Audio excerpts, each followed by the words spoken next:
Welcome back, everyone, to One Year Whiskey presents the story behind the bottle.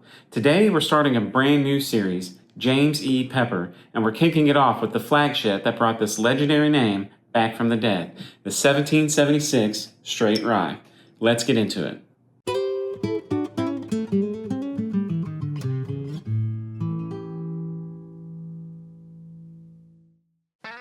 The Pepper family brand dates all the way back to 1780 during the American Revolution, making it one of the oldest whiskey brands in Kentucky history.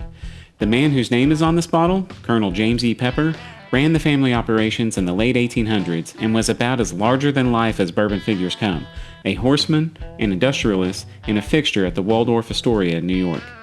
He proudly called his whiskey Old 1776, honoring his grandfather's Revolutionary War-era recipe. We're going to get a lot deeper into Colonel Pepper as this series goes on. The man has stories you won't believe. The original distillery in Lexington shut down in 1967 and sat completely abandoned for over 50 years. Then in 2008, an entrepreneur named Amir P.A., who had zero relation to the original Pepper family, bought the rights and spent over a decade doing historical research before relaunching the brand. The 1776 rye hit the market in 2010 as the flagship that revived the name, and distilling didn't actually resume at the historic Lexington site until December 21st, 2017, 50 years to the moment, almost to the day.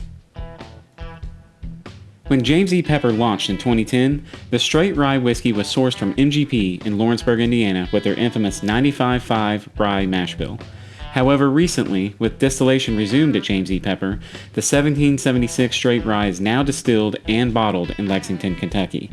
And this mash bill is very unique, consisting of 100% rye. The whiskey is cut with limestone filtered well water, matured in new charred American oak barrels, and then bottled at 100 proof.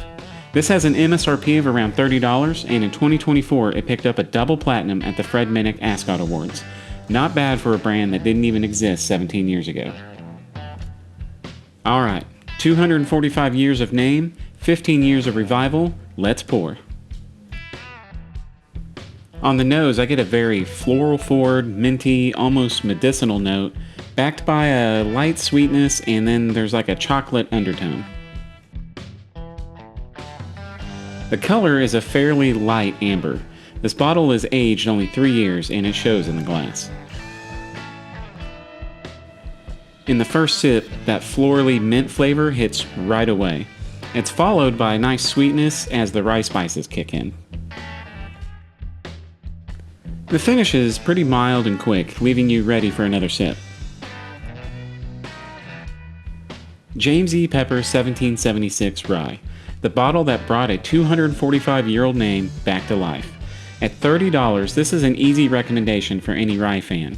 And if you're more of a bourbon drinker, this one has a lot of notes that are totally unique to rye. Have you tried any James E. Pepper offerings before? Drop it in the comments. We've got more bottles coming in this series. Don't forget to like and follow One Year Whiskey for more history behind the bottle, because here, the pour tells the story.